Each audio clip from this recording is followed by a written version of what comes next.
Magnyanakaw! Pinalaki mo ba ang anak mo para manghingi ng limos sa mga mayayaman gamit ang musikang ninakaw nyo? Ang matinis na sigaw ni Isabel ay parang matalim na kidlat na gumuhit sa gitna ng marang, yang ballroom ng Grand Hyatt Manila. Huminto ang lahat. Ang mga kubyertos na pilak ay tumigil sa pag-alingaw-ngaw, at ang mga bulungan ng mga pinakamayayamang pamilya sa bansa ay napalitan ng nakabibinging katahimikan. Sa gitna na ng entablado, ang 8 taong gulang na si Toby ay nananatiling nakaupo sa harap ng grand piano. Ang kanyang maliliit na daliri ay nanginginig pa sa huling nota ng huling yakap, isang melodya na binuo mula sa pangarap at sakit. Sa gilid ng kortina, naramdaman ni Nerissa ang bawat pintig ng kanyang puso na tila gustong kumawala sa kanyang dibdib. Ang kaniyang mga kamay na magaspang dahil sa araw-araw na paglilinis ng sahig at paglalaba para sa mga ay mahigpit na nakakapit sa kanyang kupas na bestida. Isabel, anong ibig sabihin nito? Malamig at baritono ang boses ni Caleb Sy habang tumatayo siya mula sa pangunahing mesa. Ang lalaking mahal ni Nerissa, 8 taon na ang nakararaan. Ang lalaking ng hako ng langit, ngunit nag-iwan ng sugat, ay narito na sa harap niya. Mas matikas ito, mas seryoso, at mas mukhang malayo sa kaisa-isang bituin na inakala ni Nerissa na maabot niya. Caleb, honey, tingnan mo ang babaeng yan! Itinuro ni Isabel si Nerissa na parang isang maruming basahan. Lumapit ang sosyalera. Ang kanyang mamahaling pabango ay sumasakal sa hininga ni Nerissa. Siya si Nerissa Bautista, isang hamak na katulong sa mansyon nyo. At ang batang yan? Paano ang isang anak ng katulong ay matututunan ng komposisyon mo na hindi mo pa nailalabas sa publiko? Malinaw na ninakaw niya ang mga notes mo sa opisina para ipasa sa anak niya at makakuha ng scholarship na ito. Isang malakas na singhap ang namayani sa buong sulyap ng mga panauhin. Ang mga kamera ng cellphone ay nagsimulang kumislap, kinukunan ng bawat butil ng pawis at kahihiyan sa mukha ni Nerissa. Hindi totoo yan! Halos pabulong ang boses ni Nerissa. Ang kanyang lalamunan ay nanunuyo. Hindi ko ninakaw ang musika niyo. Kung hindi mo ninakaw, paanong alam ng batang yan ang bawat nota ng huling yakap? Hakbang ni Caleb. Huminto siya sa harap ni Nerissa. Ang kanyang mga mata ay naghahanap ng kasagutan. Ngunit may bahid din ng hindi maipaliwanag na galit at pagkalito. Komposisyon ko yon para sa babaeng nanakit sa akin 8 taon na ang nakararaan. Paano ito nakarating sa kalsadang kinalakihan ng batang yan? Naramdaman ni Nerissa ang pait ng bawat salita ni Caleb. Sa babaeng nanakit sa akin? Gustong isigaw ni Nerissa na siya ang iniwan? Siya ang hindi binalikan? Siya ang hinarangan ng lahat ng sulat at pangarap? Ngunit ang hiya, ang mabigat na pasanin ng bawat Pilipino ay nakapiring sa kanyang bibig. Paano niya sasabihing ang musika ay nasa dugo ni Toby dahil ang batang ito ay sariling laman at dugo ni Caleb? Biglang lumapit si Isabel at bago pa makaiwas si Nerissa, isang baso ng mamahaling wine ang isinaboy nito sa kanyang muka. Malamig, malagkit at kasing pait ng kanyang kapalaran. Nanay! Sigaw ni Toby. Tumakbo ang bata mula sa piano at niyakap ang binti ni Nerissa. Ang kanyang maliit na mukha ay puno ng takot. Huwag niyo pong saktan ang nanay ko. Hindi po kami magnanakaw. Umalis kayo rito bago ko patawagin ng pulis.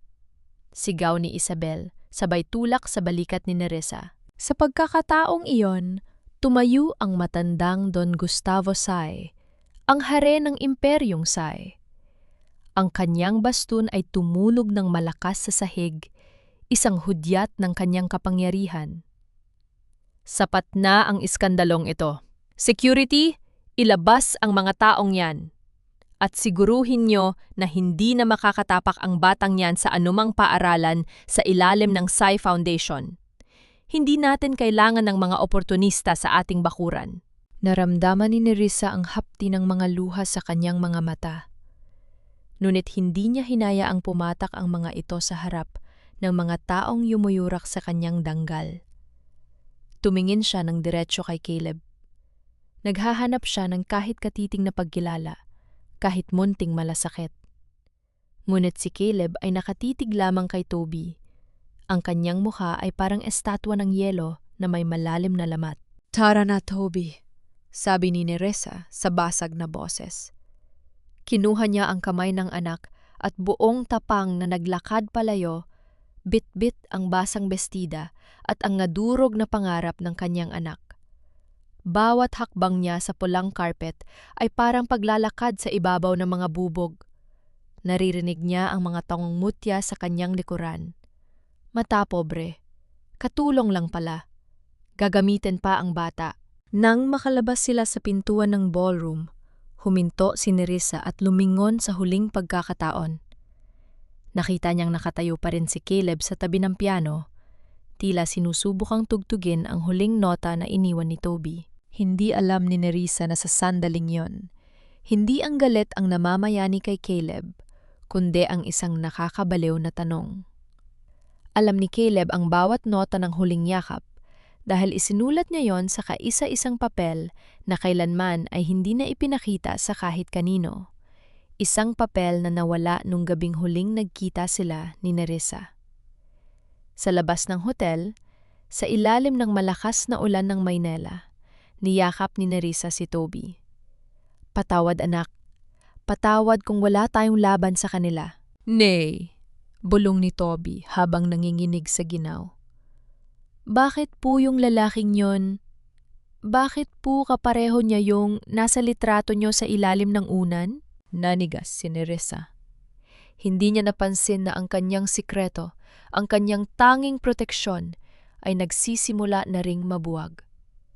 At sa dilim ng gabi, hindi niya napansin ang isang itim na sasakyan na dahan-dahang sumusunod sa kanila. Isog sasakyang hindi kay Caleb, kundi sa mga tauhan ni Don Gustavo na may utos na tapusin ang anumang bakas ng nakaraan. Ang ulan sa Maynila ay tila walang balak tumigil. Kasing bagsik na mga luhang pilit na ibinabaon ni Nerissa sa kanyang kalooban. Hawak ang kamay ni Toby. Naglakad sila sa madidilim na eskinita patungo sa maliit na silid na itinuturing nilang tahanan, isang boarding house sa kanto ng siksikang kalsada sa Pandakan. Ngunit bago pa man sila makahakbang sa hagdan, bumungad sa kanila ang kanilang mga gamit. Isang lumang maleta, ilang plastic na bag ng mga damit, at ang maliit na keyboard ni Toby na nakatambak sa labas ng pinto, basang-basa sa ulan. "Aling Martha?" tawag ni Nerissa sa may-ari ng boarding house. Lumabas ang matandang babae, suot ang isang makapal na duster at may hawak na pamaypay kahit pamalamig ang gabi. Ang kanyang mukha na dati ay palang iti ay napalitan ng pandidiri. "Huwag mo na akong tawaging Aling Martha, Nerissa. Napanood ko na ang balita sa Facebook. Viral na kayo. Yung video mo sa hotel, yung pananakit mo raw sa pamilya Sai." Singhal ng matanda. "Ayoko na mga magnanakaw at manloloko rito. Baka bukas makalawa, pulis na ang kumatok sa pinto ko dahil sa inyo." "Aling Martha, nagkakamali po kayo. Hindi po totoo ang mga paratang na yon." Pagmamakaawa ni Nerissa. Ang kanyang boses ay nanginginig. "Kahit bigyan niyo lang po kami ng isang gabi. Gabi na po at baka magkasakit ang anak ko." "Wala akong pakialam. Umalis na kayo bago ko patawagin ang mga tanod." Isinara ng matanda ang pinto ng malakas. Halos tumama ito sa ilong ni Nerissa. Napaupo si Nerissa sa basang semento, niyakap niya ang kanyang mga tuhod. Si Toby ay tahimik na tumabi sa kanya, pilit na ipinapayong ang kanyang maliit na katawan sa kanilang mga gamit. "Nay, okay lang po ako. Huwag na po kayong umiyak," bulong ng bata. Bagaman ang kanyang sariling mga labi ay nanginginig na sa ginaw. Hindi alam ni Nerissa kung saan sila pupunta. Wala siyang pera, Wala siyang trabaho at ngayon, wala na rin silang masisilungan. Ang danggal na pilit niyang binuo sa loob ng 8 taon ay gumuho sa loob lamang ng isang gabi. Samantala, sa loob ng marangyang mansyon ng mga Sui sa Forbes Park, hindi mapakali si Caleb. Naririnig pa rin niya ang boses ni Isabel na tumatawa sa kabilang silid, ipinagmamalaki sa kanyang mga kaibigan kung paano niya nilagay sa lugar ang katulong na si Nerissa. Pumasok si Caleb sa kanyang opisina at hinalugog ang kanyang mga gamit. May isang bagay na bumabagabag sa kanya. Ang awiting Huling Yakap. Paanong natugtog yon ng bata ng eksakto sa paraan ng pagkakasulat niya? Isinulat niya yon nung siya ay nasa London pa, sa mga gabing lunod siya sa alak at pangunmulila kay Nerissa. Dinala siya ng kanyang mga paa sa silid ng kanyang ina, si Madame Beatrice. Alam niyang may itinatago ang pamilya niya. Nung umalis siya patungong London, 8 taon na ang nakararaan, sinabi ni Beatrice na nagpakasal na si Nerissa sa ibang lalaki kapalit ng malaking halaga ng pera. Yon ang dahilan kung bakit tinanggap ni Caleb ang kanyang kapalaran at nagpakalubog sa trabaho. Habang wala ang kanyang ina, binuksan ni Caleb ang isang antigong vault sa sulok ng silid. Alam niya ang password, ang petsa ng pagkamatay ng kanyang lola. Sa loob, nakita niya ang mga dokumento ng kumpanya, mga alahas at isang maliit na kahon na nakabalot sa pelus. Nang buksan niya ang kahon, parang huminto ang mundo ni Caleb. 12 ng mga sulat. Lahat ay may pangalan niya. Lahat ay galing kay Nerissa Bautista. Ang petsa ng mga selyo ay nagsimula ilang linggo matapos siyang umalis patungong London hanggang sa 3 taon ng kanyang pananatili roon. Nanginginig ang mga kamay ni Caleb habang binubuksan ang isa sa mga sulat. "Caleb, mahal ko! Bakit hindi ka sumasagot? Sabi ng mami mo, hindi mo na raw gustong marinig ang pangalan ko, pero hindi ako naniniwala. Caleb, may mahalaga akong sasabihin sa'yo. Natatakot ako pero kailangan kita. Magkakaanak tayo, Caleb." Binuksan niya ang isa pang sulat, mas bago ang petsa. 1 taon na ang anak natin. Pinangalanan ko siyang Toby. Kamukhang-kamukha mo siya, lalo na kapag natutulog. Caleb, kahit wag mo na akong balikan, tulungan mo lang ang anak mo. Nagkasakit siya at wala na akong pambili ng gamot. At ang pinakahuling sulat na tila basang-basa ng luha ng isulat. "Ito na ang huling sulat ko. Pinaniwala ako ng pamilya mo na patay ka na sa isang aksidente para lang tumigil ako. Ngayon, alam ko na ang totoo. Masaya ka na raw sa iba. Hinding-hindi ko naguguluhin ang buhay mo, Caleb. Pero tandaan mo, ang anak natin ang tanging kayamanan na hinding-hindi mo matitikman."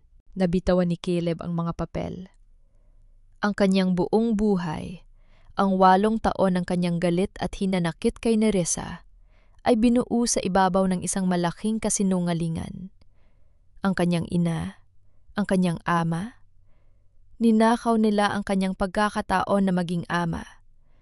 Ninakaw nila ang 8 taon ng buhay ni Toby. "Caleb, anong ginagawa mo rito?" Napatayo si Caleb at lumingon. Nakatayo sa pinto si Madame Beatrice. Ang kanyang mukha ay namumutla habang nakatingin sa mga sulat na nagkalat sa sahig. 8 taon, ma. Bulong ni Caleb. Ang kanyang boses ay puno ng puot. 8 taon niyo akong pinaniwala na iniwan niya ako para sa pera. Pero ang totoo, pinatay niyo ang pagkatao niya para lang sa ambisyon niyo. Ginawa ko lang yon para sa ikabubuti mo, Caleb. Hindi siya nababagay sa atin. Isang katulong lang siya. "Siya ang ina ng anak ko!" Sigaw ni Caleb na nagpaalingaw-ngaw sa buong mansyon. At ang batang sinitas ni Isabel kanina, ang batang tinawag niyong magnanakaw, siya si Toby. Siya ang apo niyo na itinapon niyo sa kalsada. Hindi na hinintay ni Caleb ang sagot ng kanyang ina. Kinuha niya ang kanyang susi ng kotse at lumabas ng bahay. Kailangan niyang mahanap si Nerissa. Kailangan niyang itama ang lahat. Sa ilalim ng isang waiting shed sa gilid ng kalsada, nakaupo si Nerissa at Toby. Ang bata ay nakasandal sa kanyang balikat, mahimbing na ang tulog sa kabila ng ingay ng ulan at mga dumadaang sasakyan. Isang itim na SUV ang dahan-dahang huminto sa tapat nila. Bumaba ang bintana nito at isang lalaking naka-Amerikana ang tumingin kay Nerissa. "Nerissa Bautista?" tanong ng lalaki. Nayakap ni Nerissa ng mahigpit si Toby. "Sino kayo? Anong kailangan nyo?" "Utos ni Don Gustavo. Kailangan nyo kaming samahan.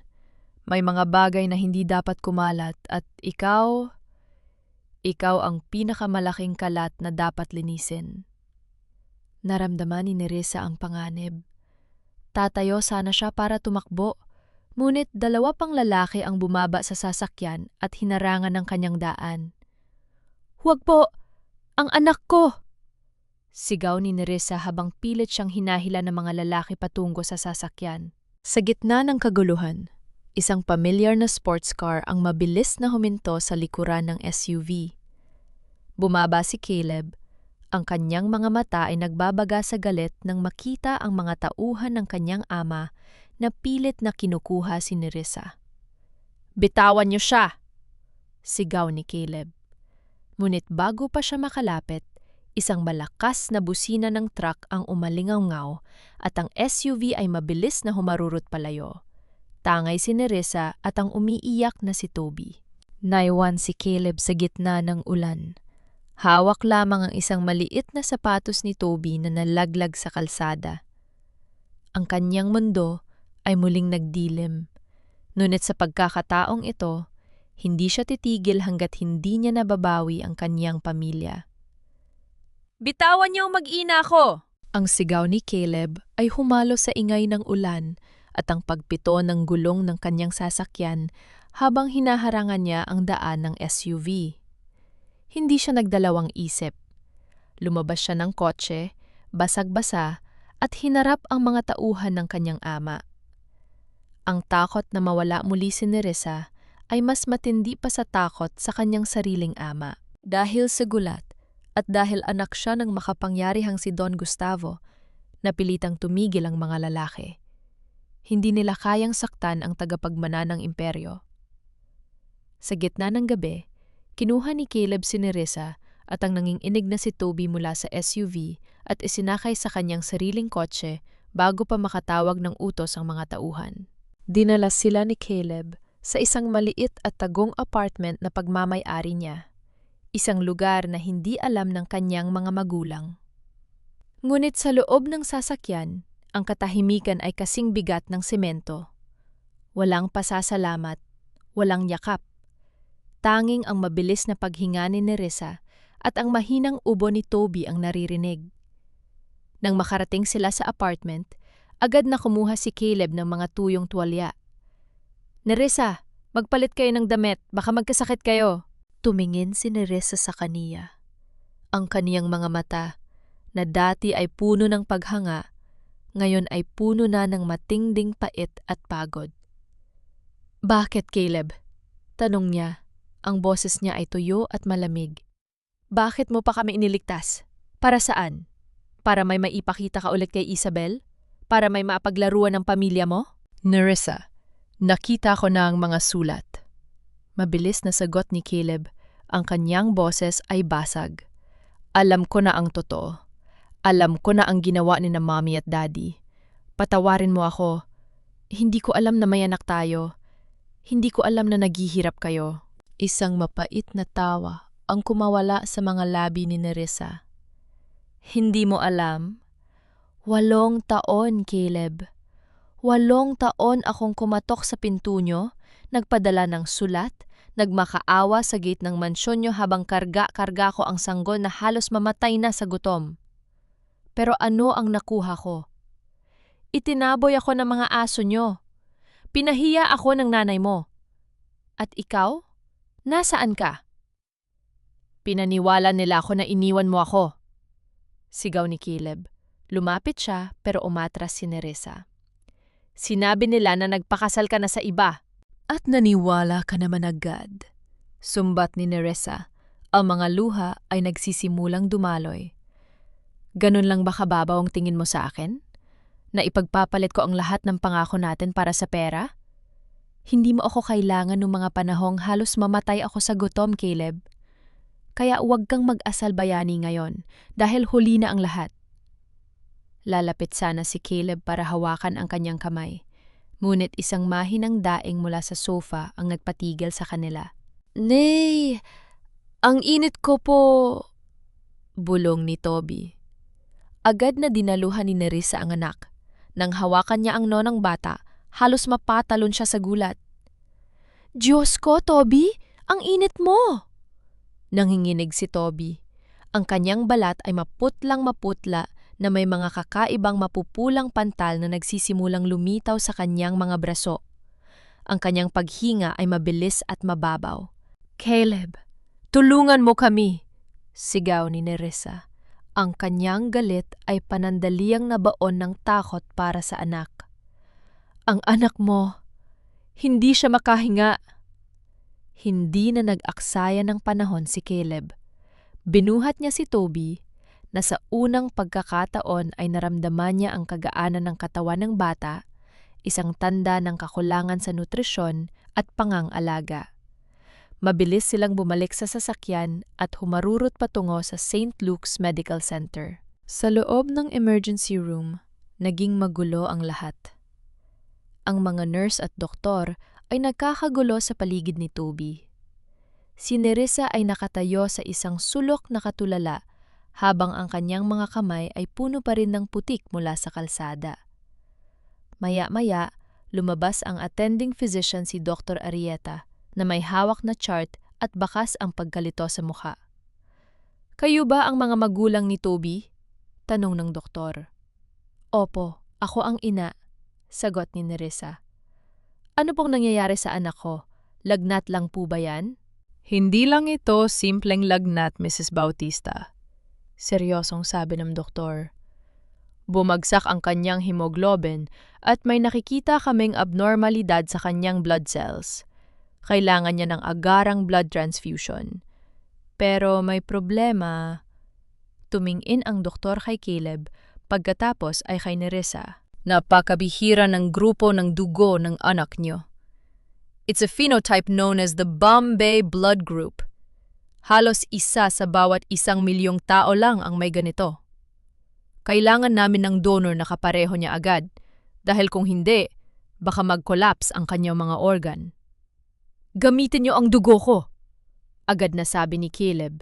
Inilabas niya ang kanyang braso. Ama niya ako. Siguradong magtutugma kami.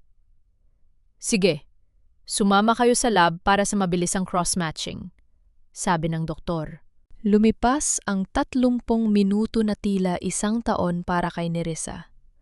Nakaupo siya sa waiting area, nagdarasal sa bawat santong alam niya. Nang bumalik si Caleb, hindi ito ang mukha ng isang taong nakatulong. Ang kanyang mukha ay puno ng pagtataka at takot. Kasunod niya ang doktor na mas lalong naguguluhan ng hitsura. Hindi ko maipaliwanag ito, simula ng doktor. Mr. Sai, ang dugo mo ay type A, ordinaryong type A. Wala kang bakas ng Bombay phenotype. Sa madaling salita, imposible na ikaw ang biological father ng batang ito kung ang ina ay type O at ang bata ay may ganitong bihirang kondisyon. Parang gumuho ang kisame ng ospital sa ulo ni Nerissa. Tumingin siya kay Caleb na ngayon ay nakatitig sa kanya ng may halong pagdududa at sakit.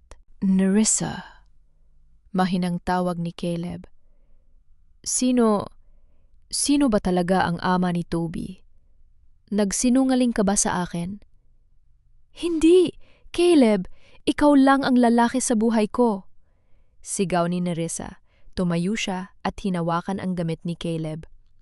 Wala akong ibang nakasama. Ikaw ang ama niya. Sumusumpa ako sa puntod ng mga magulang ko. Pero ang sabi ng doktor, hindi ko alam kung anong sinasabi ng doktor, pero alam ko ang totoo. Sa gitna na ng kanilang pagtatalo, Isang matandang nurse na kakarating lang para sa kanyang shift ang napahinto sa tapat nila. Nakatitig siya kay Caleb, pagkatapos ay sa pangalan sa chart ni Toby. Ang kanyang mga mata ay nanlaki sa sindak. "Shy?" Bulong ng nurse, ang kanyang boses ay nanginginig. "Caleb Shy? Ikaw ba ang anak ni Don Gustavo at Madam Beatrice?" "Opo, bakit?" tanong ni Caleb. Ang nurse ay napahawak sa kanyang dibdib. Ang kanyang mukha ay tila nakakita ng multo. "Diyos ko, pagkatapos ng walang taon, ang bihirang dugo na yon. Ang huling taong nakita kong may ganyang dugo ay ang yumaong asawa ni Don Gustavo. Ang tunay na lola na dapat ay nagmana sa iyo." Tumingin ang nurse kay Nerissa, pagkatapos ay kay Caleb, at bumulong ng isang pangunusap na nagpabago sa lahat. "Mr. Sai, kung ikaw ay type A at ang bata ay Bombay, ibig sabihin hindi ikaw ang may problema sa dugo. Ibig sabihin, ikaw ang hindi tunay na Sai." Ang bawat salita ng matandang nurse ay parang mga piraso ng bubog na pumasok sa pandinig ni Caleb. Hindi tunay na Sai. Ang pangungusap na yon ay umalingaw-ngaw sa puting pader ng ospital, kasing lamig ng hangin nang gagaling sa aircon. "Anong sinasabi niyo, nurse?" Galit na tanong ni Caleb, ang kanyang mga kamao ay nakakuyom. "Ako ang anak ni Don Gustavo. Ako ang tagapagmana ng pamilya Sai. Paano niyo nasasabing hindi ako tunay na kadugo?" Ang nurse na si Elena ay namutla. Napansin niyang marami ng tao ang nakatingin. "Patawad, Mr. Shy. Hindi ko dapat sinabi yon. Marahil ay nagkamali lang ako ng alaala." "Hindi!" Humakbang si Nerissa at hinawakan ng braso ng nurse. "Nurse Elena, kilala kita. Ikaw ang nurse na nag-alaga sa akin nung nangganak ako kay Toby sa charity ward ng ospital na ito 8 taon na ang nakararaan. At bago yon, sinabi mo na nagtatrabaho ka na sa pamilya Sai noon pa man? Ano ang alam mo?" Nang inginig ang mga labi ni Elena. Tumingin siya sa paligid, tila natatakot na may makakita sa kanya. Ang yumaong si Doña Aurora ang unang asawa ni Don Gustavo bago si Madam Beatrice. Siya lang ang may ganong bihirang dugo sa pamilya. It's a family trait that skips generations. Pero nung ipinanganak ka, Caleb, ang sabi sa record type A ka. Noon pa man, may mga bulong-bulungan na sa mansyon, pero mabilis na pinyatahimik ni Don Gustavo ang lahat. Nabitawan ni Caleb ang chart ni Toby. Ang kanyang buong pagkatao, ang pangalan na kanyang ipinagmamalaki, ang yaman na kanyang pinamamahalaan, at ang danggal na kanyang pinoprotektahan ay tila isang kastilyong buhangin na tinangay ng alon. "Kung hindi ako tunay na bulong ni Caleb. Tumingin siya kay Toby na nakaratay sa loob ng salamin na pinto ng ER. "At ang anak ko ay may Bombay blood." "Paano nangyari yon?" "Caleb, sinasabi ko ang totoo." Umiiyak na sabi ni Nerissa. "Ikaw lang ang lalaki sa buhay ko. Wala nang iba. Kung ang dugo ni Toby ay nanggaling sa pamilya Sai, ibig sabihin, isa lang ang posibilidad." Tumingin si Nerissa kay Caleb nang may halong sindak at awa. "Caleb, ikaw ang pinalitan. Ikaw ang inilagay sa pamilya Sai. Pero si Toby ang nagtataglay ng tunay na dugong dumadaloy sa pamilyang iyon. May lihim na mas malalim pa sa pag-alis mo patungong London." "Hindi maaari," iling ni Caleb. "Si Daddy, hindi niya magagawa yon." Ngunit sa gitna ng kanilang pagkalito, bumukas ang elevator ng VIP floor. Lumabas si Don Gustavo Sai. Hawak ang kanyang gintong baston, kasunod ang kanyang mga bodyguards. Ang kanyang muka ay kasing tigas ng bato, walang bakas ng pag-aalala para sa kanyang apo. "Caleb! Anong ginagawa mo rito kasama ang babaeng yan?" Sigaw ng matanda. "Ipinahiya mo na ang pamilya natin sa gala. Ngayon ba ay gagawa ka na naman ng eksena sa ospital? Dad! Tawag ni Caleb, ang kanyang boses ay puno ng pagdududa. Si Toby, kailangan niya ng dugo. Bombay phenotype. Sabi ng nurse, ang unang asawa niyo lang ang may ganong dugo. Pero bakit ako? Type A. Bakit hindi ako match sa sarili kong anak? Huminto si Don Gustavo. Ang kaniyang mga mata ay saglit na kumurap.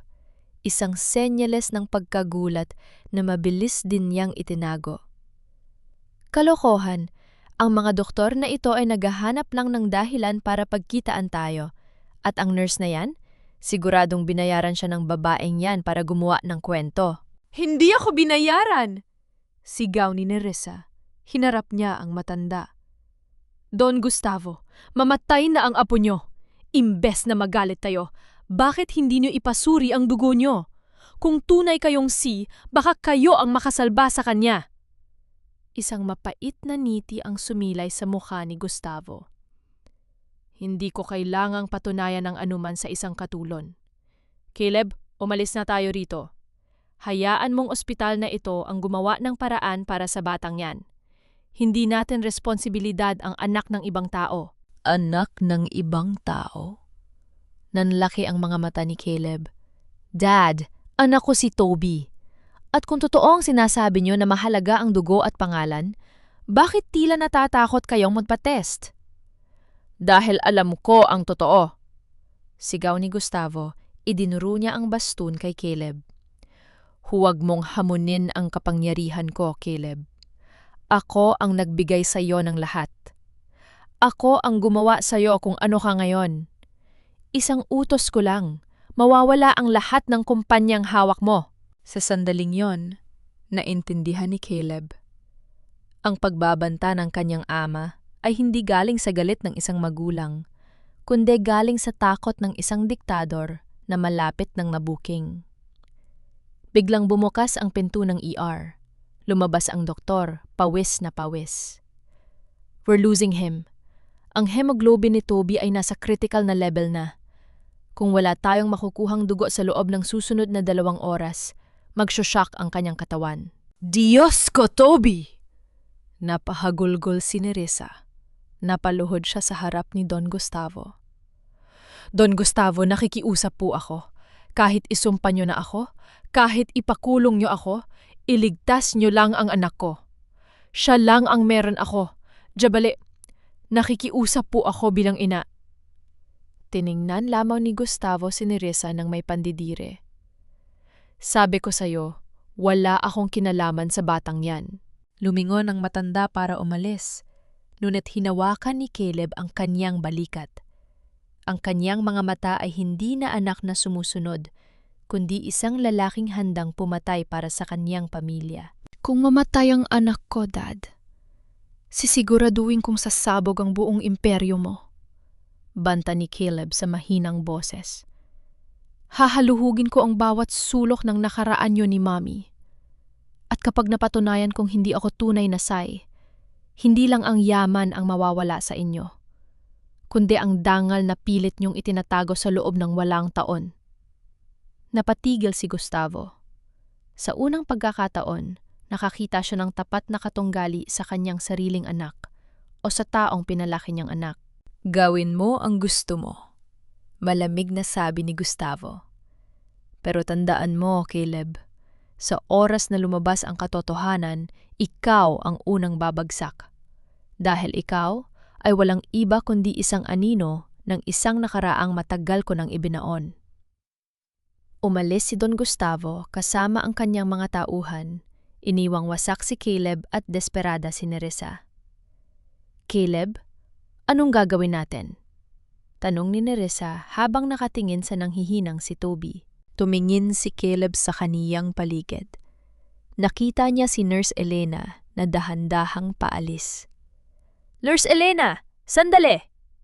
Hinabol ni Caleb ang nurse. Sabi niyo may mga record, saan ko mahahanap ang tunay na nangyari 8 taon na ang nakararaan? At sino ang tunay na may-ari ng dugong dumadaloy kay Toby? Tumingin ang nurse kay Caleb, nang may halong takot at awa. May isang matandang archive sa basement ng ospital na ito. Ang mga record ng mga incident nung taon na ipinanganak ka. Pero ingat Mr. Sai, ang katotohanan ay minsan mas masakit kaysa sa kasinungalingan.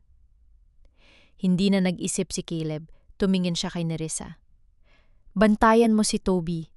Hahanapin ko ang dugong magliligtas sa kanya. At hahanapin ko ang sagot kung bakit ninakaw ng pamilya ko ang buhay natin lahat.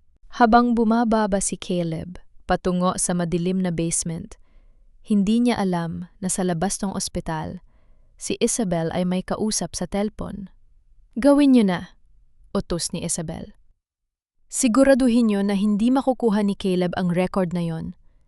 At ang batang yan, siguraduhin niyo na hindi na siya gigising.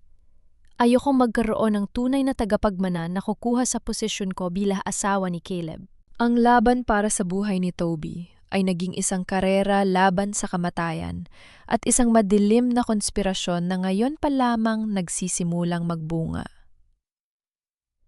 Ang amoy ng gamot at ang tunog ng heart monitor ay unti-unting napalitan ng ugong ng makina ng lumang bus na bumabagtas sa madilim na highway patungong Hilaga.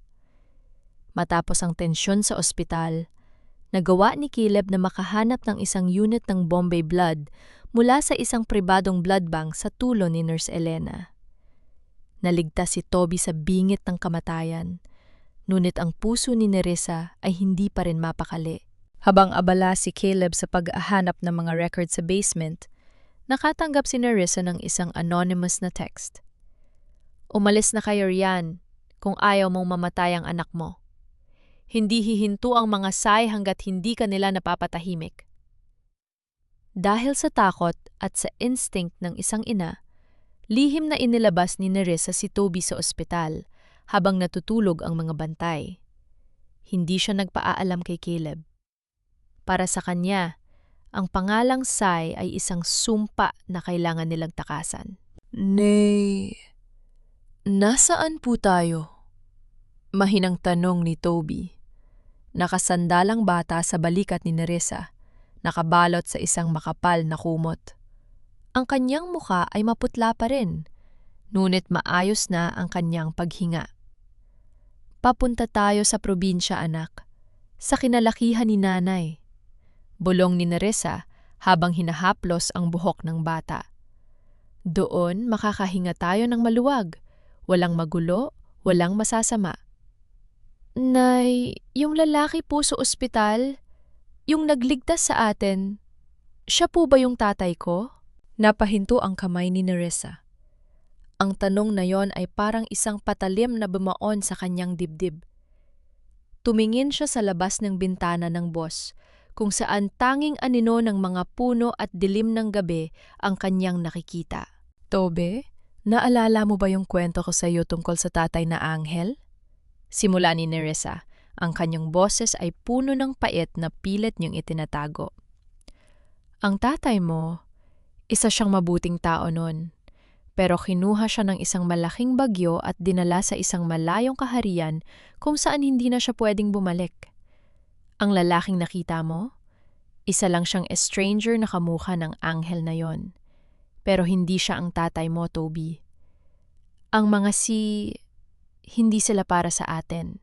Isang malungkot na tumango lang ang isinagot ng bata.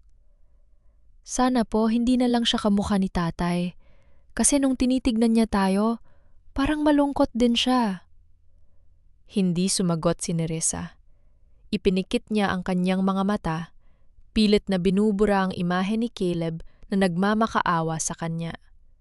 Kailangan niyang maging matigas. Ang utang na loob niya kay Caleb sa pagliligtas kay Toby ay sapat na para hindi niya ito isumpa, ngunit hindi sapat para ibalik ang kanyang tiwala. Matapos ang 6 na oras na biyahe, narating nila ang San Nicolas, isang maliit na baryo kung saan ang mga tao ay nabubuhay sa pagsasaka at pang-ingisda. Ang lumang bahay ng kanyang lola na gawa sa kawayan at nipa ay nakatayo pa rin sa dulo ng isang maputik na daan. Dito muna tayo, Toby. sabi ni Nerissa habang binubuksan ang kinakalawang na trangka. Ang amoy ng tuyong damo at ang huni ng mga kuliglig ay nagbigay ng panandaliyak kapayapaan. Ngunit sa loob ng bahay, habang nililinis ni Nerissa ang mga alikabok, hindi niya mapigilang mapatingin sa isang lumang aparador. Dun, nakatago ang isang maliit na kahon na naglalaman ng kaisa-isang alaala niya mula sa mansyon ng mga Sai. Isaglaket na ibinigay sa kanya ng yumaong si Doña Aurora nung siya ay nagsisimula pa lamang bilang katulong. Binuksan ni Nerissa ang locket. Sa loob nito ay may isang maliit na litrato ni Aurora at ang isang kakaibang simbolo ng pamilya na nakaukit sa likod. Bakit ibinigay ito sa akin ng matanda bago siya mamatay? Tanong ni Nerissa sa kanyang sarili. Sabi niya, gamitin mo ito kapag ang katotohanan ay pilit na ibinabaon. Noon, hindi naintindihan ni Nerissa. Akala niya ay simpleng regalo lang yon. Pero ngayon, matapos malaman ang tungkol sa dugo ni Toby, nagsisimula na siyang magduda. Marahil ay alam ni Doña Aurora ang tungkol sa plano ni Don Gustavo na palitan ang tunay na tagapagmana. Samantala sa Maynila, galit na galit si Caleb. Natagpuan niya ang record sa basement. Isang birth certificate na may 2 pangalan. Isang sanggol na namatay sa loob ng delivery room at isang sanggol na pinalitan ito. Ang pangalan ng ina ng namatay na sanggol ay walang iba, kundi si Doña Aurora. At ang sanggol na ipinalit, galing sa isang hindi kilalang babae na namatay din sa panganganak sa parehong gabi. Nasaan sila? Sigaw ni Caleb sa kanyang mga tauhan sa loob ng apartment. Paanong nawala ang isang babae at isang batang may sakit sa loob ng ospital na pag-aari natin? Sir, may nakakita po sa kanila na sumakay ng bus panorte. Sagot ng isang tauhan. Ihanda ang kotse. Pupunta tayo sa San Nicolas. Utos ni Caleb.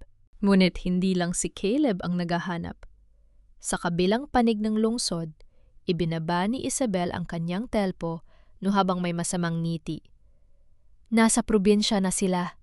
Mas madali silang dispatsahin doon. Siguraduhin niyo na hindi na sila makakabalik ng Maynila. Isang aksidente sa kalsada o isang sunog sa bahay, gawin niyo ang lahat. Bumalik ang eksena sa probinsya.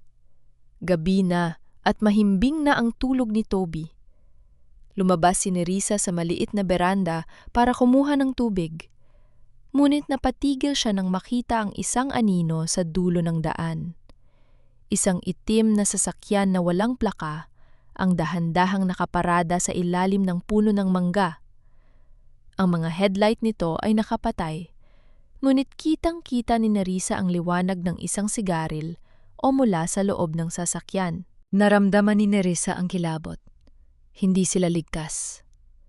Ang katahimikan ng San Nicolas ay isa palang patibong. Dali-daling pumasok si Nerissa sa loob at kinuha ang kanyang locket at ang natitirang pera. Hahawakan na sana niya si Toby para gisingin ito nang biglang may kumatok ng malakas sa pinto. Tok, tok, tok. Nerissa, buksan mo ito. Alam kong nandyan kayo. Ang boses na iyon, hindi kay Caleb. Iyon ay boses ng isang lalaki na matagal na niyang hindi naririnig. Ang kanang kamay ni Don Gustavo na siyang kumuha sa kanya noong gabi sa kalsada. Nerissa, huwag mo nang pahirapan ang sarili mo. Ibigay mo sa amin ang bata at hahayaan ka naming mabuhay. Nayakap ni Nerissa si Toby ng mahigpit. Sa dilim ng kanyang maliit na bahay, nalaman niyang wala na silang matatakbuhan. Ang tanging paraan para mabuhay ay ang harapin ang halimaw na pilit na sumisira sa kanilang buhay. Nerissa, lumabas ka na! Alam naming nandyan kayo! Ang boses ni Rico ay parang kalansing ng kadena sa gitna ng katahimikan ng gabi. Sinipa niya ang pinto ng dampa at ang luma at marupok na kahoy ay agad na nabasag. Ngunit laking gulat niya nang makitang walang tao sa loob ng maliit na sala. Tanging ang umuusok pang lampara ang naiwan sa ibabaw ng mesa. "Hanapin niyo sila! Hindi pa nakakalayo ang mga yan!" Sigaw ni Rico sa kanyang mga kasamahan. Sa kabilang panig, sa ilalim ng sahig ng bahay na yari sa kawayan, pigil ang hininga ni Nerissa. Niyayakap niya si Toby habang ang isang matandang kamay ay nakatakip sa kanyang bibig.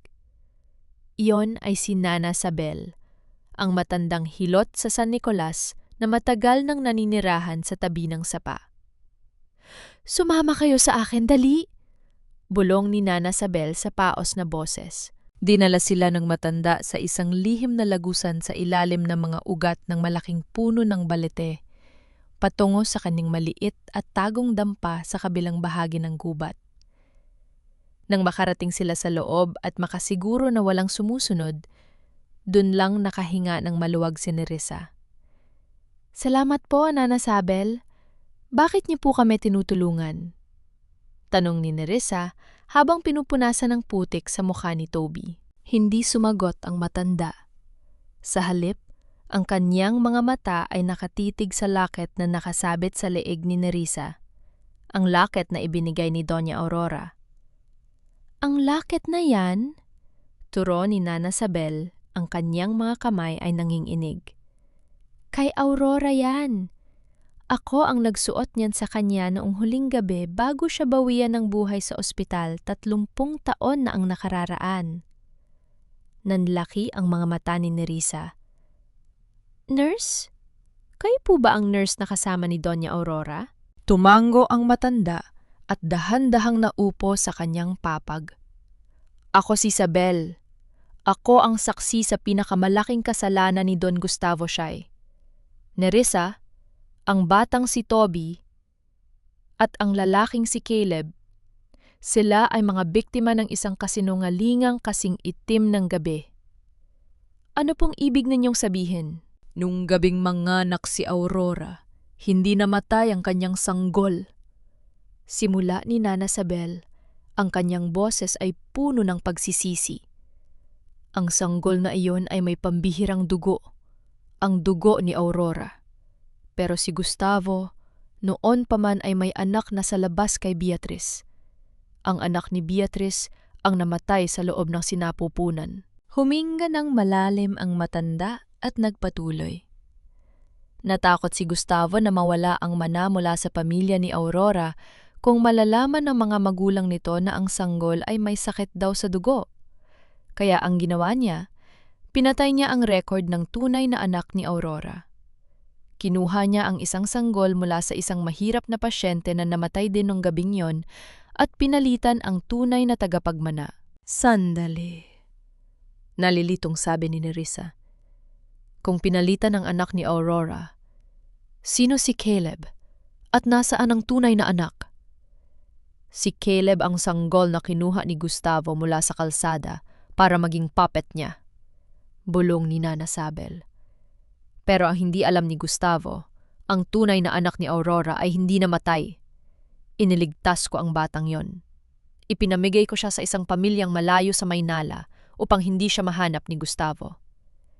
"Sino siya, Nana? Nasaan siya?" Tumingin si Nana Sabel ng diretso sa mga mata ni Nerissa. "Nerissa, ang lalaking kinalakihan mo sa ampunan, ang lalaking sinasabi mong ama ni Toby, nasaan ang mga record niya?" "Wala siyang record, Nana. Sabi niya, galing siya sa isang pamilya ng mga musikero sa norte na namatay sa sunog." "Hindi sila namatay sa sunog, Nerissa. Pinatay sila ni Gustavo nang malaman niyang buhay ang bata. Pero ang batang yon ay nagkaroon ng sariling anak. At ang batang yang sa harap mo," turo ni Nana Sabel kay Toby, "siya ang nagtataglay ng dugong bughaw ni Aurora. Si Toby ang tunay na apo ni Aurora.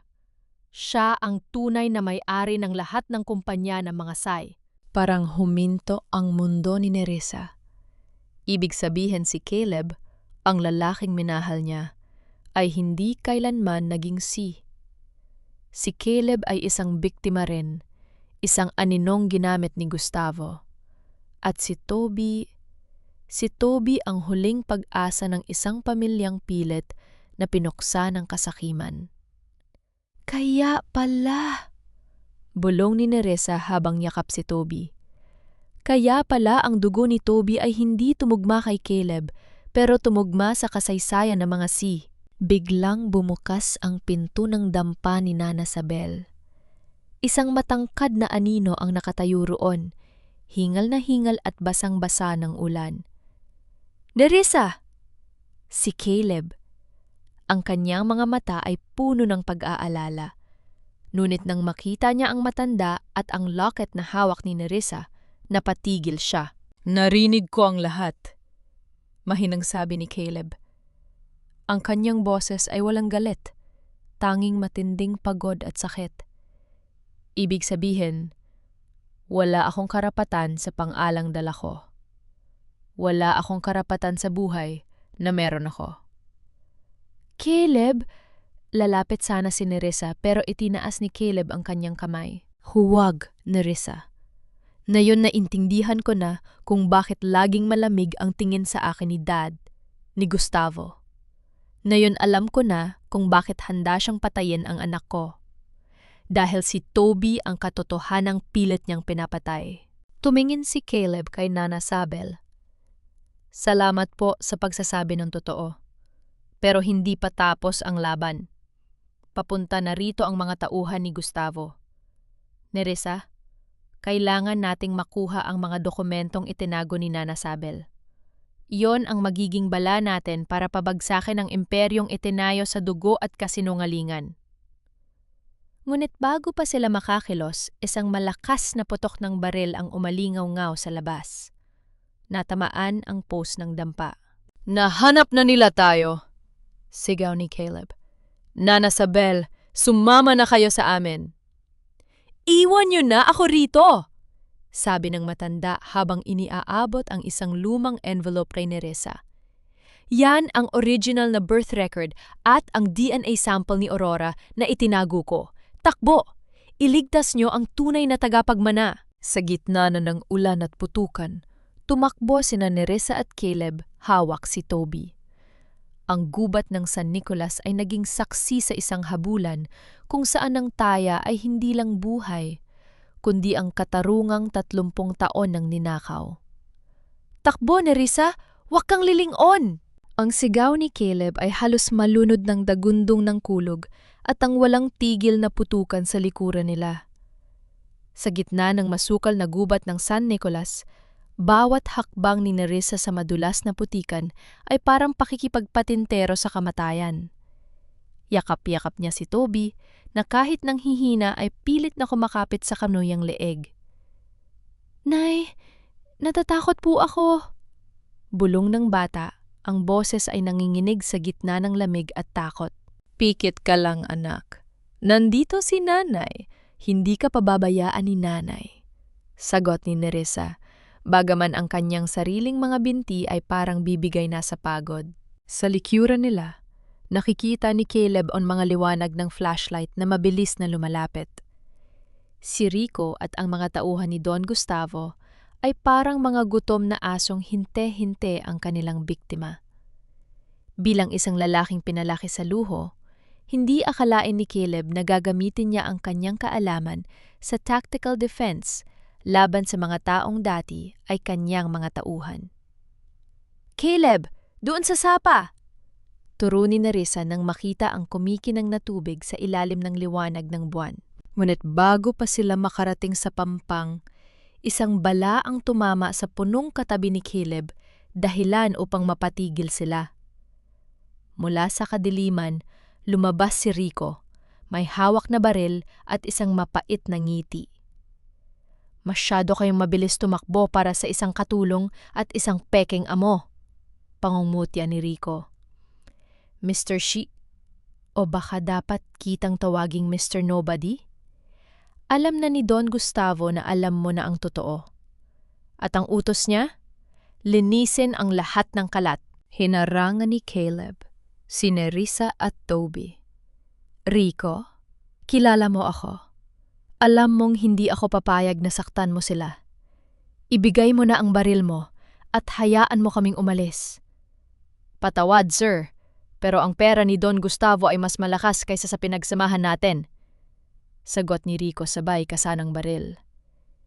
Ibigay niyo sa akin ang envelope na nakuha niyo kay Isabel at baka hayaan ko kayong mabuhay ng isang oras pa. Hinding-hindi, sigaw ni Nerissa. Ang katotohanan ito ang magpapalaya sa amin. Sa isang iglap, sumugod si Caleb kay Rico. Nagkaroon ng matinding buno sa putikan. Ang baril ay tumalsik sa gilid habang ang dalawang lalaki ay nagpapalitan ng mga suntok. Nerissa, tumakbo na kayo! Tumawid kayo sa sapa! Sigaw ni Caleb habang sinusubukang pigilan ang dalawa pang lalaki na dumarating. Dali-daling lumusong si Nerissa sa malamig na tubig ng sapa. Malakas ang agos dahil sa ulan at ang mga bato ay madulas.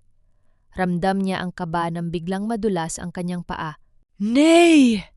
Sigaw ni Toby nang halos mabitawan siya ni Nerissa. Nagawa ni Nerissa na kumapit sa isang malaking ugat ng puno sa gilid ng matarik na pampang. Ngunit sa itaas niya, nakatayo na ang isa pang tauhan ni Gustavo na may hawak na mahabang kahoy. Huling-huli na kayo, sabi ng lalaki. Samantala, matapos mapatumba ni Caleb si Rico, lumingon siya at nakita ang panganib na kinakaharap ni Nerissa. Ngunit bago siya makakilos, isang malakas na hampas sa kanyang likuran ang nagpabagsak sa kanya. Si Rico, na may hawak na bato ay tumatayo ng hirap. Akala mo ba, ganun lang kadali yon? Seryosong sabi ni Rico. Kinuha niya ang kanyang radyo. Don Gustavo, hawak na namin sila. Ano ang susunod na utos? Mula sa radyo, ang boses ni Don Gustavo ay kasing lamig ng bangkay. Huwag niyo silang papatayin sa gubat. Dalhin niyo sila sa lumang warehouse sa Pier 4. Gusto kong makita ang mukha ni Nerissa kapag nalaman niyang ang anak niya ang magbabayad sa lahat ng kasalanan niya. Naramdaman ni Nerissa ang matinding takot. Hindi lang sila basta tatapusin. Nais silang pahirapan ng matanda. Pinilit ni Nerissa na tumayo at lumaban, ngunit mabilis siyang hinila ng mga lalaki pabalik sa pampang. Si Toby ay kinuha mula sa kanyang mga bisig. Toby! Ang anak ko! Sigaw ni Nerissa. Pilit siyang napupumiglas habang iginigapos ang kanyang mga kamay. Papa! Papa, tulong! Sigaw ng bata kay Caleb. Napatingin si Caleb kay Toby. Sa kabila ng katotohanang hindi niya ito kadugo, ang tawag na papa ay tila isang kuryenteng gumising sa kanyang buong pagkatao. Hindi mahalaga kung siya ay isang say o hindi. Ang batang ito ay kanyang anak sa puso at ang babaeng ito ang kanyang buhay. Huwag niyong saktan ang anak ko, sigaw ni Caleb habang pilit ding iginigapos. Itinulak sila patungo sa itim na sasakyan na naghihintay sa labas ng gubat. Habang isinasakay sila, nakita ni Nerissa ang envelope na nakuha niya kay Nana Sabel na kinuha ni Rico at inilagay sa kanyang bulsa. Habang umaandar ang sasakyan pabalik ng Maynala, ang katahimikan sa loob ay napupuno lamang na mahinang hikpi ni Nerissa at ang masamang tingin ni Rico. Alam ni Nerissa na ang warehouse na binanggit ni Gustavo ay ang huling hantungan nila kung hindi sila makakahanap ng paraan. Ngunit sa gitna ng desperasyon, naramdaman ni Nerissa ang isang matigas na bagay sa loob ng kanyang bulsa. Ang locket ni Doña Aurora. Nakita niya ang refleksyon ni Caleb sa bintana at tila may mensahe ang mga mata nito. Magtiwala ka. Hindi pa tapos ang laban. Ang agila ay maaaring nahuli na sila, ngunit ang tunay na lakas ng isang ina at ang determinasyon ng isang lalaking wala nang dapat mawala ay hindi pa nasusubukan. Ang amoy ng kalawang, alat ng dagat, at nabubulok na kahoy ang sumalubong kina Nerissa at Caleb nang itulak sila pababa ng sasakyan sa Pier 4. Sa harap nila ay isang abandonadong warehouse na luma na at puno ng mga bitak. Sa labas nito, makikita ang malalaking karatula ng isang construction firm. Danger, demolition in progress. Dito na ba ang hantungan namin, Rico? Tanong ni Caleb. Ang kanyang boses ay paos, ngunit puno ng panindigan. Ang kanyang mukha ay puno ng pasa, at ang kanyang kaliwang balikat ay tila nawala sa pwesto dahil sa pakikipagbuno sa gubat. Hindi sumagot si Rico.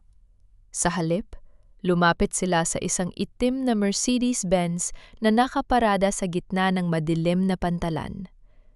Bumukas ang bintana at lumitaw ang mukha ni Don Gustavo Say. Sa tabi niya ay nakaupo si Isabel na may hawak na panyo sa kanyang ilong, tila nandidiri sa paligid. Dad, tama na ito, Sigaw ni Caleb. Alam ko na ang lahat. Alam ko na hindi ako isang Say. Bakit kailangan mo pang idamay ang bata? Si Toby ay walang kinalaman sa kasalanan mo, 30 taon na ang nakararaan. Dahan-dahang bumaba si Don Gustavo mula sa sasakyan. Ang tunog ng kanyang gintong baston sa semento ay parang hatol ng kamatayan. Tumingin siya kay Caleb nang may halong poot at pangungutya. Hindi mo naiintindihan, Caleb. Malamig na sabi ng matanda. Pinalaki kita, binihisan at binigyan ng pangalan na hinding-hindi mo makukuha sa kalsadang pinanggalingan mo. Pero sa huli, pinili mo pa rin kagatin ng kamay na nagpakain sa'yo. At ang batang yan.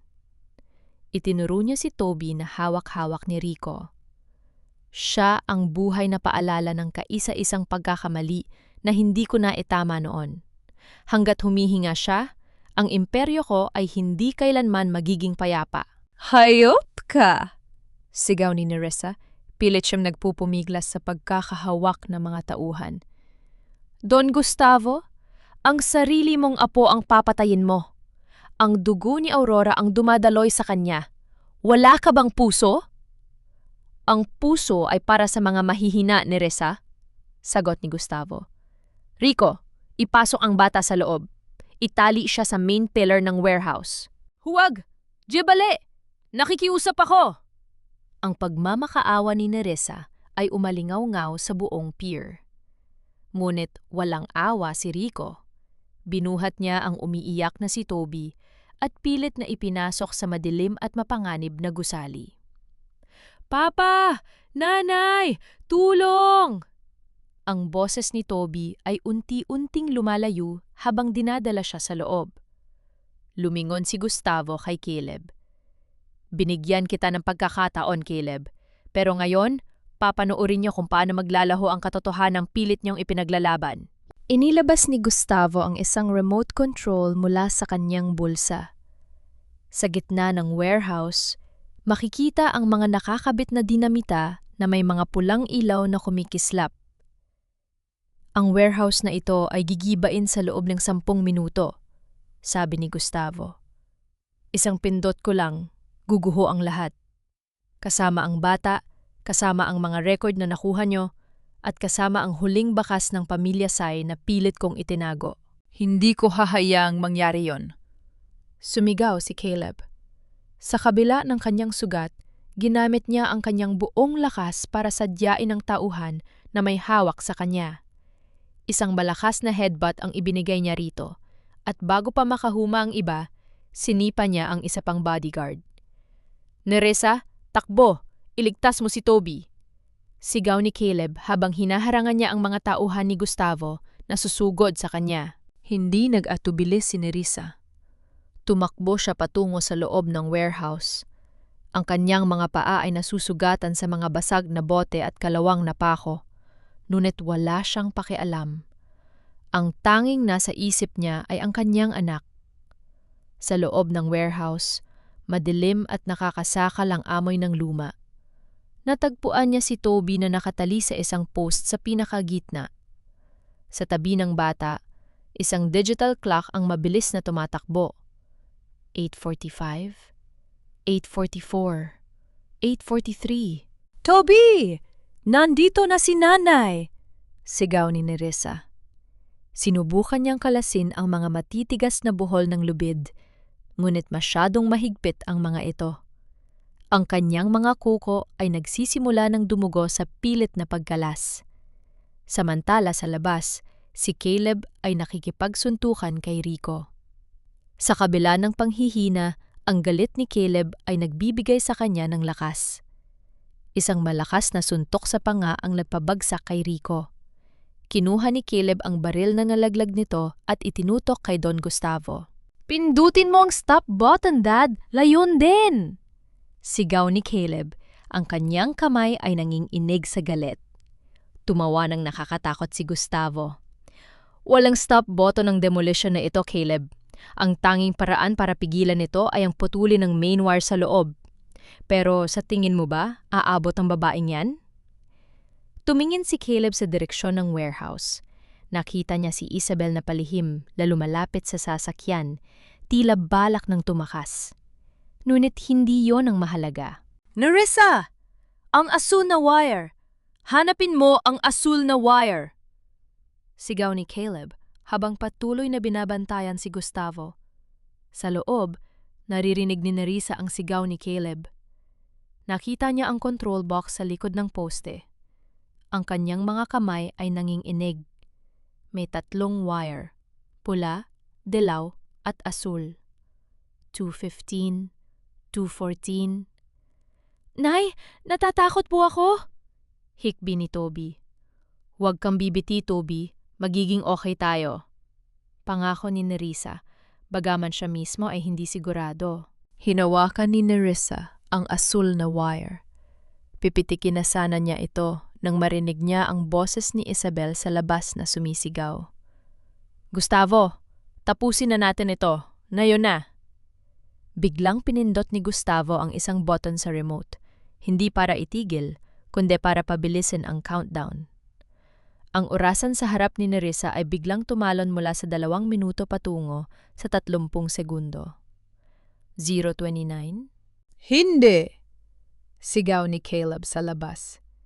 Binitawan niya ang baril at mabilis na tumakbo patungo sa loob ng warehouse. "Caleb, wag! Sasabog na!" sigaw ni Gustavo. Ngunit hindi lumingon si Caleb. Pumasok siya sa loob ng gumigibang gusali. Nakita niya si Nerissa na pilit pa rin kinakalos ang lubid ni Toby. Sa isang iglap, kinuha ni Caleb ang isang piraso ng basag na salamin sa sahig at mabilis na ginayat ang lubid. 15, 14, "Takbo! Labas na!" sigaw ni Caleb habang buhat-buhat si Toby. Hinawakan ni Caleb ang kamay ni Nerissa at sabay-sabay silang tumakbo patungo sa kaisa-isang lagusan. Sa likuran nila, ang tunog ng unang serya ng pagsabog ay nagsisimula nang yanigin ang lupa. Ang mga semento ay nagsisimulang mahulog mula sa kisame. 5, 3, sa huling sandali, tumalon silang 3 palabas ng warehouse at bumagsak sa maruming tubig ng dagat sa gilid ng pier, kasabay ng isang napakalakas na pagsabog na nagliwanag sa buong kalangitan ng Maynila. Ang warehouse ay gumuho. Nagmistulang isang malaking bunto ng abo at bakal. Mula sa tubig, dahan-dahang umahon si Caleb, karga si Toby, at inalalayan ang nanghihinang si Nerissa. Tumingin sila sa pampang kung saan nakatayo si Don Gustavo, tulala sa kanyang nakita.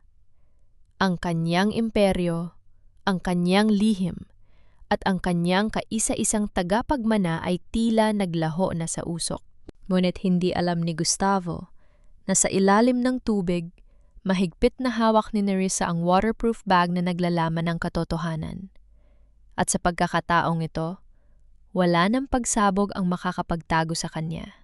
Ang malamig na tubig ng Manila Bay ay tila gustong lamonin ang kanilang hininga, ngunit ang init ng determinasyon ni Caleb ang nagtulak sa kanya upang maiahon sina Nerissa at Toby sa isang tagong bahagi ng pantalan. Sa likuran nila, ang makapal na usok mula sa sumabog na warehouse ay kulay abo at kahel sa ilalim ng madilim na langit.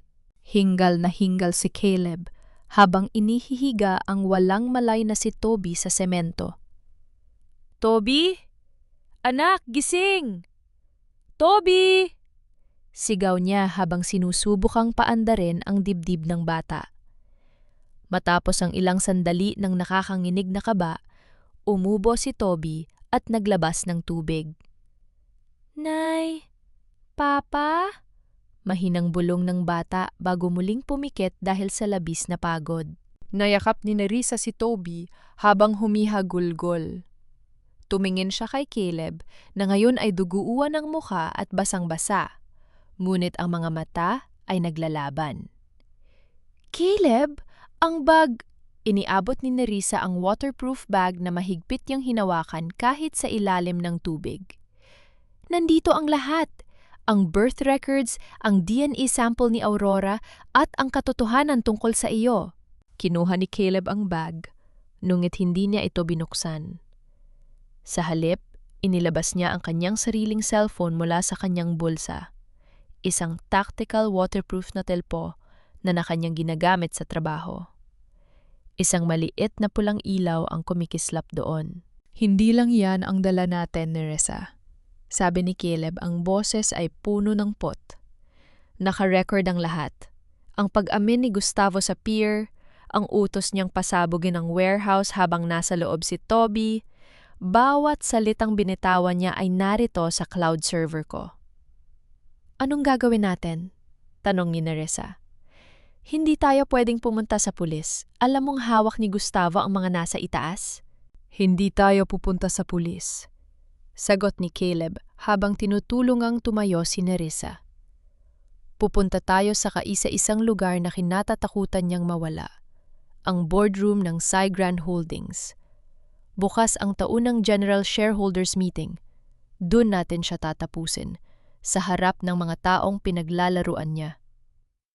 Dinala ni Caleb ang mag-ina sa isang tago at pribadong klinika na pagmamay-ari ng isang kaibigang doktor na mapagkakatiwalaan. Habang natutulog si Toby sa ilalim ng mahigpit na pagbabantay ng mga nurse, naupo sina Caleb at Nerissa sa labas ng silid. Kinuha ni Caleb ang kamay ni Nerissa. Nerissa, patawarin mo ako. 8 taon kitang hinayaang maghirap dahil naniwala ako sa mga kasinungalingan nila. Akala ko, ang pagiging isang Cy ang pinakamahalagang bagay sa mundo. Pero ngayong, nalaman kong wala akong kahit isang patak ng dugo nila. Mas nararamdaman ko ang pagiging tao. Hindi mahalaga ang dugo, Caleb. Sagot ni Nerissa. Hinawakan niya ang pisngi ng lalaki. Ikaw ang nagligtas sa amin. Ikaw ang tumalon sa apoy para kay Toby. Sa puso ni Toby, ikaw ang kaisa-isa niyang papa, kaduguman o hindi. Isang mapait na ngiti ang sumilay kay Caleb. Ibibigay ko kay Toby ang lahat ng nararapat sa kanya. Ang yaman ng mga siyay kanya dahil siya ang tunay na tagapagmana ni Doña Aurora. At ako? Gagamitin ko ang huling kapangyarihang meron ako para siguraduhing walang matitira kay Gustavo. Kinaumagahan sa Cy, Grand Tower sa Makati, ang atmosfera ay puno ng tensyon. Nakasuot si Don Gustavo ng kanyang pinakamahal na Amerikana. Pilit na itinatago ang tanginginig ng kanyang mga kamay. Sa tabi niya ay si Isabel, na abala sa pag-aayos ng kanyang alahas. Tila wala nang pakialam sa nangyari sa pier kagabi. Sigurado ka bang patay na sila? Bulong ni Isabel. Walang nakakaligtas sa ganong pagsabog. Malamig na sagot ni Gustavo. Ngayong araw, idedeklara kong ako ang pansamantalang tagapamahala ng lahat ng shares ni Caleb dahil sa kanyang aksidente. Ang imperyo ay mananatili sa kamay ko.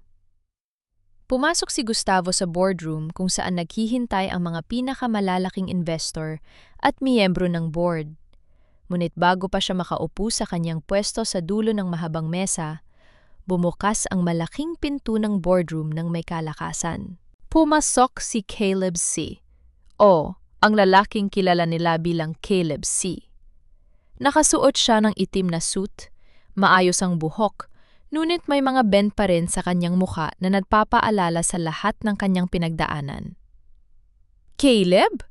Nanlaki ang mga mata ni Gustavo. Paanong, akala mo ba ay ganun lang kadali maglaho ang katotohanan, Don Gustavo? Tanong ni Caleb. Ang kanyang boses ay umalingaw-ngaw sa buong silid. Security! Ilabas ang lalaking ito! Wala na siyang karapatan sa kumpanyang ito! Sigaw ni Gustavo, pilit na itinatago ang kanyang takot. Sa katunayan, may mas malaking karapatan ako kaysa sayo ngayon, sagot ni Caleb. Inilabas niya ang isang flash drive at isinaksak sa main computer ng boardroom. Biglang lumitaw sa malaking screen ang mga dokumento mula sa basement ng ospital.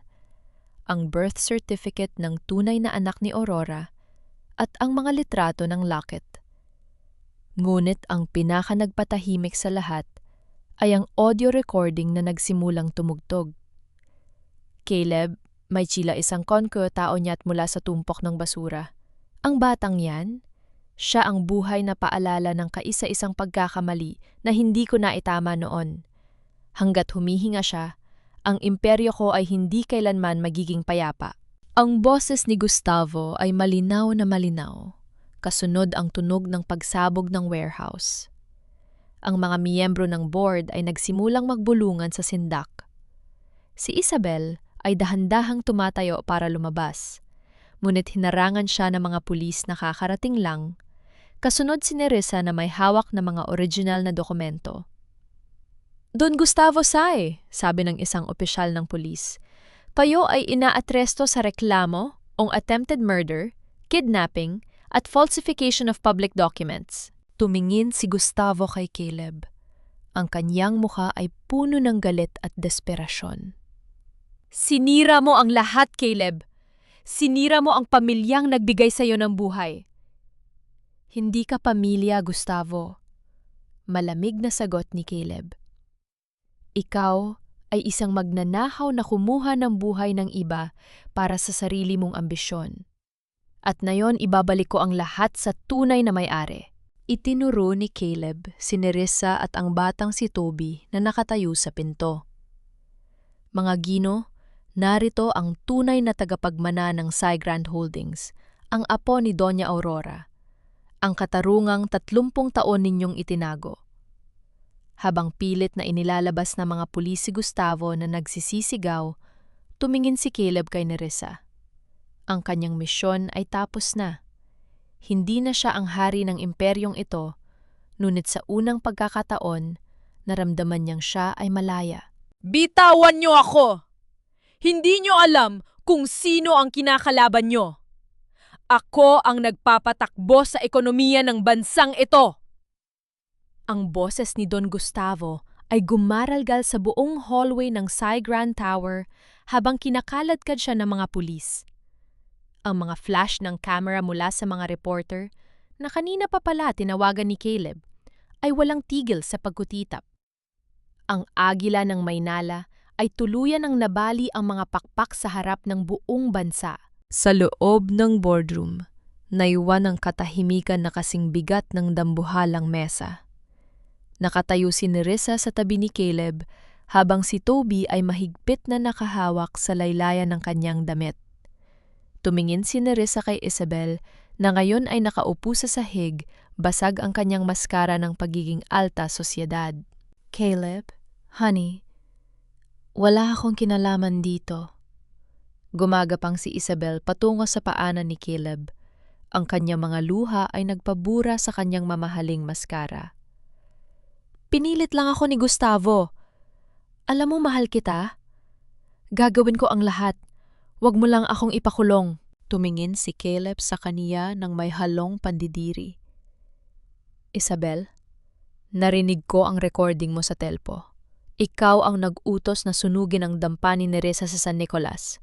Ikaw ang nag-utos na siguraduhin na hindi na magigising si Toby. Ang pagmamahal mo ay kasing peke ng pangalang dala ko. Hindi, iling ni Isabel. Ngunit bago pa siya makapagsalita ay dinaluhan na siya ng mga babaeng pulis. Nerissa, maawa ka. Pareho tayong babae. Tuminging ng diretso si Nerissa sa kanya. Oo, Isabel. Pareho tayong babae. Pero ako, hinarap ko ang hirap para sa anak ko. Ikaw, pumatay ka ng bata para sa pera. Walang puwang ang awa ko para sa mga taong walang konsensya. Nang mailabas na ang lahat ng salarin, hinarap ni Caleb ang board of directors. Mga Gino, larito ang mga legal na dokumento. Mula sa araw na ito, tinatalikuran ko ang lahat ng posisyon ko sa kumpanyang ito. Dahil hindi ako isang Sai, wala akong karapatang humawak sa kumpanyang itinayo sa dugo ni Aurora. Pero Mr. Sai o Mr. Caleb, simula ng isa sa mga board members, saan mapupunta ang kumpanya? Sino ang mamamahala para sa bata? Magtatalaga kami ng isang board of trustees, sagot ni Nerissa ng may paninindigan. Gagamitin ang yaman ng mga Sai para sa mga charity foundation na binuo ni Doña Aurora noon na pinabayaan ni Gustavo. At pagdating ng panahon, kung gugustuhin ni Toby, siya ang magpapasya. Ngunit sa ngayon, gusto ko lang na lumaki ang anak ko bilang isang normal na bata. Isang bata na hindi kailangang matakot sa kanyang sariling dugo. Pagkalipas ng ilang oras, sa labas ng gusali, sinalubong sila ng liwanag ng araw. Hindi na ulan ang sumalubong sa kanila, kundi ang pag-asa ng isang bagong simula. Caleb, tawag ni Nerissa habang pababa sila sa hagdan. Anong plano mo? Na yung hindi mo nadala ang pangalang Sai? Tumigil si Caleb at tumingin sa malayo. Inilabas niya ang kaisa-isang bagay na itinira niya para sa kanyang sarili, ang maliit na sapatos ni Toby na napulot niya sa kalsada noong gabing mawala sila. Hindi ko alam kung sino ang tunay kong mga magulang ni Risa. Mahinang sabi ni Caleb. Maaaring isa lang akong anak ng isang mahirap na babaeng namatay sa tabi ng kalsada. Pero sa unang pagkakataon sa loob ng 30 taon, nararamdaman kong malaya ako. Hindi ko kailangan ng pangalan para malaman kung sino ako. Lumingon siya kay Toby, na ngayon ay masigla ng tumitingin sa mga dumadaang sasakyan. Gusto ko munang maging ama ni Risa. Isang totoong ama. Gusto kong makabawi sa 8 taon na ninakaw sa atin. Kahit magsimula ako sa pagiging isang simpleng piano teacher, basta kasama ko kayo, sapat na yon. Naramdaman ni Nerissa ang init sa kanyang puso. Ang katarungang ipinaglaban niya ay hindi lang para sa kanyang danggal, kundi para sa kalayaan ng lalaking minahal niya. Hindi magiging madali, Caleb. Paalala ni Nerissa. Maraming magtatanong, maraming huhusga. Ang karma ni Gustavo ay tapos na, pero ang buhay natin ay magsisimula pa lang. Handa ako, sabi ni Caleb. Lumapit siya kay Nerissa at hinawakan ang kamay nito. Nerissa, patawarin mo ako kung hihilingin ko ito pagkatapos ng lahat ng ginawa ko. Pero pwede mo ba akong bigyan ng pagkakataon? Hindi bilang si Caleb Sai, kundi bilang ang lalaking laging nakikinig sa musika ng puso mo? Tumingin si Nerissa sa mga mata ni Caleb. Nakita niya ang katapatan na 8 taon niyang hinanap. Ngunit bago siya makasagot, hinila ni Toby ang kanilang mga kamay. Nay, Papa, gutom na po ako. Pwede po ba tayong kumain ng Jollibee? Tanong ng bata na may malaking ngiti. Nagkatinginan sina Nerissa at Caleb at sabay na tumawa. Isang tawa na walang halong takot o pait. Sige Toby, kakain tayo ng Jollibee, sagot ni Caleb. Habang naglalakad silang tatlo palayo sa dambuhalang gusali ng mga si, iniwan nila ang lahat ng yaman at kapangyarihan sa likuran. Ang kanilang hinaharap ay hindi na nakasulat sa mga gold-plated na karatula, kundi sa simpleng pagmamahala ng isang pamilyang binuo ng katotohanan. Ngunit sa kabilang panig ng lungsod, sa loob ng isang madilim na selda, si Don Gustavo ay nakatingin sa dingding. Ang kanyang huling salita bago isara ang pinto ay isang sumpa na hindi pa rin niya matanggap. Hindi pa tapos ang lahat. Bulong ng matanda. Ngunit para kay Nerissa, tapos na ang laban. Ang simpo niya ng kanyang buhay ay hindi na isang malungkot na awit ng pagdurusa, kundi isang himig ng tagumpay. Ang tunog ng piano ay hindi na nagmumula sa isang malamig at dambuhalang grand piano sa loob ng isang ballroom. Sa halip, ito ay nanggagaling sa isang maliit ngunit maayos na upright piano sa loob ng isang studio sa Quezon City. Ang melodya ay hindi na huling yakap na puno ng pait, kundi isang masigla at magaan na himig na tila sumasabay sa huni ng mga ibon sa labas. 6 na buwan na ang lumipas mula nang gumuho ang tore ng kasinungalingan ni Don Gustavo Shy. Ang balita tungkol sa The Great Shy Scandal ay unti-unti nang humuhupa sa mga pahayagan, pinalitan ng mga kwento ng pag-asa at pagbangon. Si Caleb, na ngayon ay gumagamit na ng kanyang tunay na apel, hido mula sa kanyang ina, si Caleb Mendoza, ay abala sa pagtuturo sa isang grupo ng mga bata. Wala na ang kanyang mamahaling suit. Suot niya na lamang ay isang simpleng puting polo at maong. Ang kanyang mukha, na dati ay laging balot ng tensyon, ay mas maaliwalas na ngayon. Sige Toby, ipakita mo sa kanila kung paano ang tamang pasok ng chorus. Nakangiting sabi ni Caleb.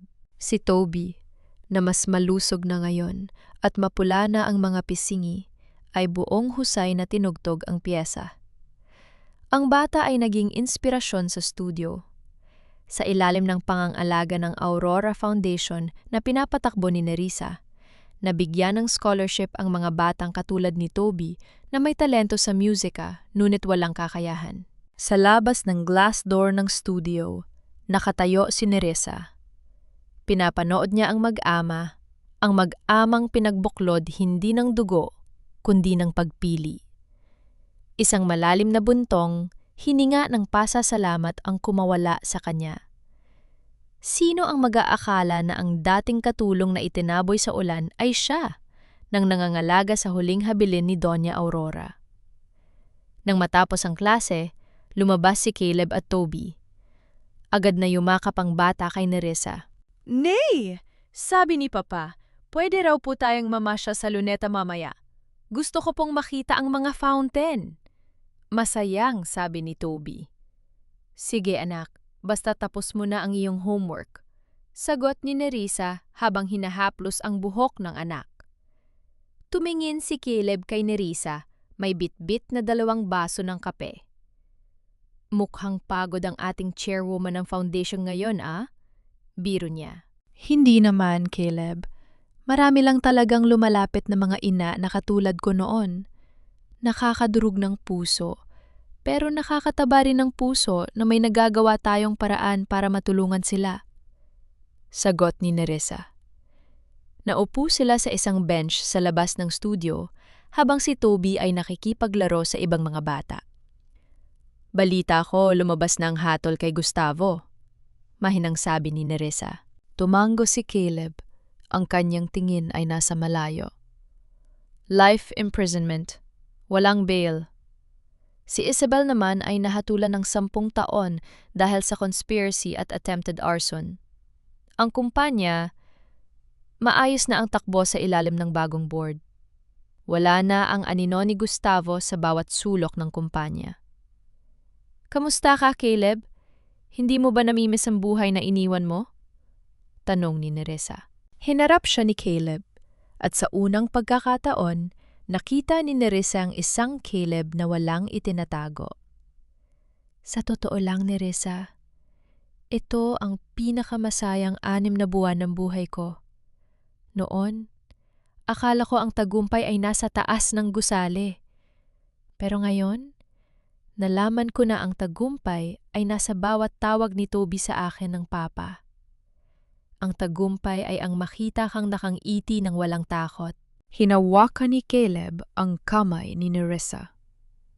Nerissa, alam kong hindi pa tapos ang proseso ng paghihilom. Alam kong marami pa akong dapat patunayan, pero salamat dahil hindi mo ako sinukuan nung mga panahong ako mismo ay susuko na sa pagkatao ko. Lahat tayo ay may karapatan sa second chance, Caleb, bulong ni Nerissa. At ikaw, pinatunayan mo na karapat-dapat ka sa pagkakataong yon. Maya-maya, Lumapit si Toby sa kanila. May hawak na isang maliit na bulaklak na pinitas niya sa garden. Para kay nanay! Ibinigay niya ang bulaklak kay Nerissa.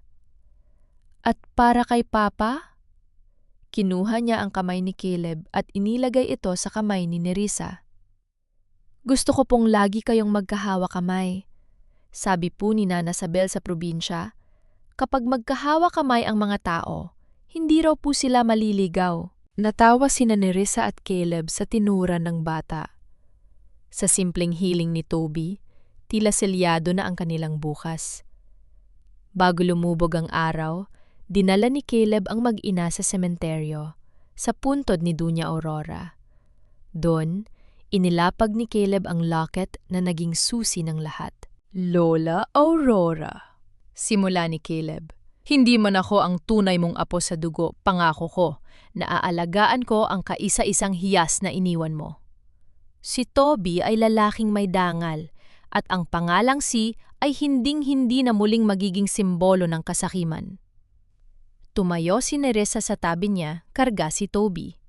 Ang hangin ay humihip ng malakas, tila isang haplos ng pagsang-ayon mula sa kabilang buhay. Sa kanilang paglalakad pabalik sa sasakyan, hindi na sila ang mga biktima ng isang madilim na teleserye. Sila ay mga tao na natutong bumangon mula sa abo ng nakaraan. Si Nerissa, ang matatag na ina. Si Caleb, ang lalaking nahanap ang kanyang kaluluwa. At si Toby, ang batang magdadala ng musika sa isang bagong henerasyon. Ang simponya ng katotohanan ay natapos na. At ang nagsisimula ay ang awit ng isang payapa at tapat na pag-ibig. Isang pag-ibig na hindi na kailangan tang itago dahil sa dulo ng lahat, ang katotohanan ang palaging magpapalaya sa atin. 2 taon ang mabilis na lumipas, kasing bilis ng pagtakbo ng mga nota sa isang masayang piyesa. Sa main hall ng Cultural Center of the Philippines, ang mga ilaw ay dahan-dahang namatay, maliban sa isang spotlight na nakatutok sa gitna ng entablado. Isang batang lalaki na nakasuot ng barong Tagalog na puting-puti ang lumabas at yumukod sa harap ng daan-daang manonood. Si Toby na ito, mas matangkad, mas tiyak ang bawat galaw at may ngiting hindi na mababakas ang anumang takot. Sa unang pagkakataon, hindi na nakatago si Nerissa sa likod ng kortina.